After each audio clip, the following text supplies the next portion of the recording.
প্রিয় শিক্ষার্থীরা, আসসালামু আলাইকুম। আশা করি সবাই ভালো আছো। আজকে আসলাম আরেকটি নতুন পর্বে। এই পর্বে আলোচনা করব অধ্যায় 4 63 পৃষ্ঠার যে অঙ্কগুলো আছে এই অঙ্কগুলো নিয়ে আলোচনা করব। তো তোমরা অবশ্যই শেষ পর্যন্ত ক্লাসটি দেখবে। আশা করি এখান থেকে তোমরা শিখতে পারবে। তো চলো আমরা অঙ্কগুলো শুরু করি। ওই যে 25 কেজি চালের দাম 2275 টাকা হলে 3 কেজি চালের দাম কত? এটা হচ্ছে তোমরা ঐকিক নিয়মের অঙ্ক। এটা গাণিতিক বাক্য আছে, আবার ঐকিক নিয়মও আছে। ঠিক আছে, এই অঙ্কটা তোমাদের ঐকিক নিয়মে করে দিয়েছে, আর বাকিগুলো কিছু হয়তো গাণিতিক বাক্যে দেওয়া আছে নিচেরগুলো। ঠিক আছে, তো এখানে দেখো একটা জিনিস লক্ষ্য রাখবা। এখানে যেহেতু ফর্মুলাটা দেওয়া আছে, আমি তারপরেও তোমাদের একটু বুঝিয়ে দিই। তো এই ঐকিক নিয়মের অঙ্কে যখন আমরা করব, তখন একটা জিনিস লক্ষ্য রাখবা, যখন কোনো জিনিসের আমরা দাম বের করব, আর যদি দামটা কমে আসে তাহলে কিন্তু ভাগ করতে হবে। যদি কম হয়, মনে করো যে 10টি কলমের দাম হচ্ছে তোমার 50 টাকা, একটি কলমের দাম কত? তাহলে কমবে না বাড়বে? অবশ্যই কমছে। তাহলে আমরা তখন ভাগ করব।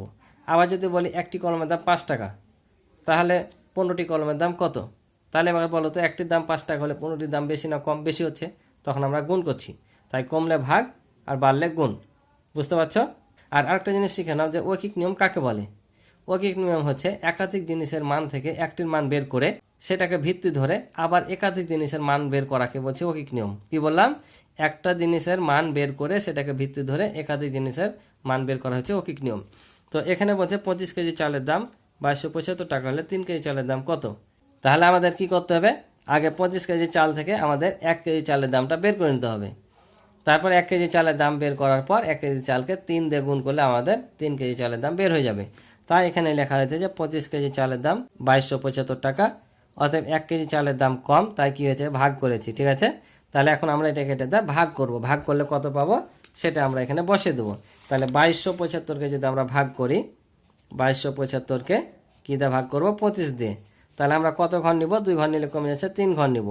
তাহলে আমরা এটা জানি যে 4 পয়সা 100, আবার 4 পয়সা 100, অর্থাৎ এটাকে যদি আমরা 9 দিয়ে গুণ করি তাহলে কিন্তু আমাদের 227-এর মধ্যে পেয়ে যাব। তাহলে দেখো 5 টাম 45, 45-এ 5 হাত দেয় কত? 4, 9 দুগুণে 18, আর 4 হচ্ছে 22। তাহলে দেখো 225 পেয়ে যাচ্ছি। তার মানে আমাদের কাছাকাছি চলে আসছে। তাহলে এটা বাদ দিলে 2, আর কত দিতে পারলাম? এখানে 9। তাহলে 5 নামবে, আবার দেখো 25 একে 25 মিলে যাচ্ছে। তাহলে আমরা কত পাইলাম? 91। তাহলে এখানে ভাগফল বসবে কত? 91। এই যে দেখো যে আমরা 1 কেজি চালের দাম 91 টাকা পেয়ে গেলাম। এখন যদি আমরা 3 কেজি চালের দাম বের করি, তাহলে এটা আগে 3 দিয়ে গুণ করলে আমরা 3 কেজি চালের দাম পেয়ে যাব। তাই বলছে অর্থাৎ 1 কেজি চালের দাম হচ্ছে 91 টাকা, অতএব 3 কেজি চালের দাম। এবার কী হবে? বেশি না কম? বেশি হবে। বেশি হলে কী করতে হয়? গুণ করতে হয়। কাকে গুণ করব? এই যে 1 কেজি চালের দামকে 3 দিয়ে গুণ করলে আমরা 3 কেজি চালের দাম পেয়ে যাব। তাহলে এখন যদি গুণ করি, 3 1 3, আর 3 নাম হচ্ছে 27, অর্থাৎ 273 টাকা। বুঝতে পারছো? আশা করি তোমরা বুঝেছো। পরেরটা দেখো, বলতে কোনো সংখ্যাকে 34 দ্বারা ভাগ করলে ভাগফল 3 এবং ভাগশেষ 10 পাওয়া যায়, সংখ্যাটি কত? কোনো সংখ্যাকে 34 দ্বারা ভাগ করলে ভাগফল 3 এবং ভাগশেষ 10 পাওয়া যায়, সংখ্যাটি কত? যদিও এখানে করে দেওয়া আছে, তারপর আমি তোমাদের একটু বুঝিয়ে দিই। এখানে আমরা জানি যে সংখ্যা দ্বারা ভাগ করা হয় সে সংখ্যাকে বলে ভাজক। যে সংখ্যা দ্বারা ভাগ করা হয় তাকে বলে ভাজক। আর ভাগ করে যেটা পাই সেটা হচ্ছে ভাগফল, আর ভাগ করতে হতে যেটা থাকে সেটা হচ্ছে ভাগশেষ। আর যে সংখ্যাকে ভাগ করা হয় সেটা বলে ভাজ্য। যে সংখ্যাকে ভাগ করা হয় সেটাকে বলে ভাজ্য। এখানে যে সংখ্যাটাকে আমরা ভাগ করব সেটা দেওয়া নাই, অর্থাৎ সংখ্যাটি কত মানে ভাজ্যই দেওয়া নাই আমাদের। তাহলে আমাদের ভাজ্য নির্ণয় করতে হবে। আর এখানে ভাজ্য নির্ণয়ের একটা সূত্র আছে, অর্থাৎ ভাগের কতগুলো সূত্র আছে তার মধ্যে এটা একটা সূত্র। ভাজ্য নির্ণয়ের সূত্র হচ্ছে যে ভাজ্য সমান ভাজক গুণিত ভাগফল যোগ ভাগশেষ। ঠিক আছে, আমরা যদি ভাজকের সাথে ভাগফল গুণ করি আর ভাগশেষ যোগ করি তাহলে আমরা এই সংখ্যাটি পেয়ে যাবো, অর্থাৎ ভাজ্য পাবো, মানে এই সংখ্যাটি পেয়ে যাব। ঠিক আছে, তাই এখানে লিখেছে এখানে সংখ্যাটি হবে ভাজ্য। তাহলে ভাজ্য নির্ণয়ের সূত্র হচ্ছে ভাজক গুণিত ভাগফল যোগ ভাগশেষ। বুঝতে পারছো? তাহলে এখানে ভাজক কত দেওয়া আছে? 34। যে সংখ্যা দ্বারা ভাগ করছি সেটা হচ্ছে ভাজক। তাহলে 34, ভাগফল হচ্ছে 3, আর ভাগশেষ হচ্ছে 10। তাহলে যে দেখো ভাজকের নিচে বসে আছে 34, ভাগফল নিচে 3, আর ভাগশেষ হচ্ছে 10। তাহলে এখন আমরা কি করব? আগের কাজ আগে, বা আগে গুণের কাজ করতে হয়, গুণের কাজটা আগে করে নিব। তাহলে এটার সাথে এটা আমরা গুণ করে নিব। ওরা দিয়েও রেখেছে। ঠিক আছে, যে কোনটার কাজ আগে করতে হবে। তাহলে 3 4 12, 2 হাত থেকে 1, 3 থেকে 9, আর হাতে রেখে 10, 102। এখানে যোগ 10 আছে, বসে যাবে। এখন এটার সাথে এটা আমরা যোগ করে দেবো। তাহলে 102 এর সাথে 10 যোগ করলে হবে 112, বুঝতে পারছো? তাহলে সংখ্যাটি হবে 112, এটাই হচ্ছে উত্তর। বুঝা গেছে? এবার পরটা দেখো, বলছে 1 ডজন কমলার মূল্য 312 টাকা হলে 25টি কমলার মূল্য কত? তাহলে আমাদের আগে কি করতে হবে? বলছে 1 ডজন কমলার মূল্য 312 টাকা হলে 25টি কমলার মূল্য কত? আমাদের 25টি কমলার মূল্য চেয়েছে, আর এখানে 1 ডজন কমলার মূল্য দেওয়া আছে। তাহলে আমাদের কি করতে হবে? এই 1 ডজনকে আগে সংখ্যায় পরিণত করতে হবে। তো 1 ডজন সমান কতটি আমরা জানি? 12টি।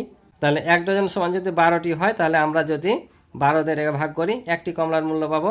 তখন একটি কমলার মূল্যকে 25 দিয়ে গুণ করি, তাহলে আমরা কি পাবো? 25টি কমলার মূল্য পেয়ে যাব। তো এই যে এখানে ভাগ চিহ্ন দিয়ে রয়েছে, তাহলে কত দিয়ে ভাগ করবো আমরা? এই যে 1 ডজন সমান 12টি, এটাকে 12 দিয়ে ভাগ করতে হবে। তাই বলেছে 25টি কমলার মূল্য, তাহলে 312 ভাগ হচ্ছে 12, ঠিক আছে? আর এই যে এটা দিয়ে গুণ করতে হবে ভাগফলকে, তাই 25 দিয়ে গুণ। তাহলে এখন যদি আমরা ভাগ করি, তাহলে দেখো 12 দুগুণা হয় 24, মুখোমুখি যদি ভাগ করি এখানে 2 ঘর পর্যন্ত নিতে হবে। 12 দুগুণা 24, ঠিক আছে?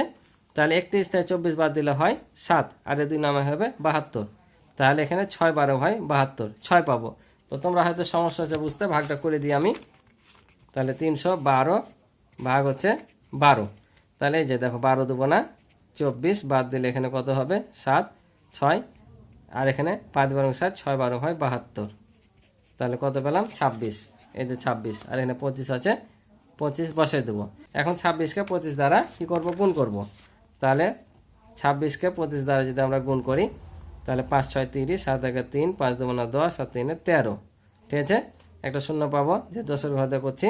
আবার 6 2 12, 2 হাতে 1, 2 2 4, আর হাতে 1 5, 520 পেলাম। তাহলে যোগ করলে 0 5 6, তার মানে 650। তাহলে এখানে লিখবো 650, ঠিক আছে? এটা হবে আমাদের উত্তর, যে 25টি কমলার মূল্য হচ্ছে 650 টাকা। আশা করি বুঝেছো। তো এখানে দেখো একটি অঙ্ক দেওয়া আছে, নিচের গাণিতিক বাক্যের জন্য গল্প তৈরি করি। অর্থাৎ 5625 ভাগ 25 গুণিত 5 দেওয়া আছে। এখানে একটা গল্প করে রেখেছে, দেখো যে আমার গল্প 5625টি লিচু সমান 25 ভাগ করে 5 ভাগ সুমিকে দিলে সুমি কয়টি লিচু পাবে? অর্থাৎ বলছে এতটি লিচু সমান 25 ভাগ করে 5 ভাগ সুমিকে দিলে সুমি কতটি লিচু পাবে। এটা বলছে আমার গল্প, এভাবে লিখেছে। এটা হচ্ছে তোমার গল্পটা কি তোমাদের করতে হবে। তো তোমরা এখানে লিখে দিবা যে 25 কেজি মুরগির দাম এত টাকা হলে 5 কেজি মুরগির দাম কত? কি বললাম? 25 কেজি মুরগির দাম বা মূল্য 5625 টাকা হলে 5 কেজি মুরগির মূল্য কত? বাস, গাণিতিক বাক্য শেষ। তো আশা করি তোমরা বুঝেছ। তো আজকে এ পর্যন্ত ছিল এই পর্বের অঙ্ক। ক্লাসটি ভালো লাগলে অবশ্যই চ্যানেলটি সাবস্ক্রাইব করে আমার পাশে থাকবে, এবং ভিডিও ভালো লাগলে একটি লাইক এবং কমেন্ট করে দিবে। আর ইতিপূর্বে যারা চ্যানেলটি সাবস্ক্রাইব করে রেখেছো তাদেরকে অসংখ্য ধন্যবাদ। আমার পূর্বের অঙ্কগুলো দেখতে চাইলে এই ভিডিওর ডিসক্রিপশনে লিঙ্ক দেওয়া থাকবে, তোমরা সেখান থেকে দেখে নিতে পারো, অথবা আমার চ্যানেলের প্লে লিস্টে গিয়েও সরাসরি দেখে নিতে পারো। তো আজকে এই পর্যন্তই, ভালো থাকো, সুস্থ থাকো, দেখা হবে আগামী নতুন পর্বে। আল্লাহ হাফেজ।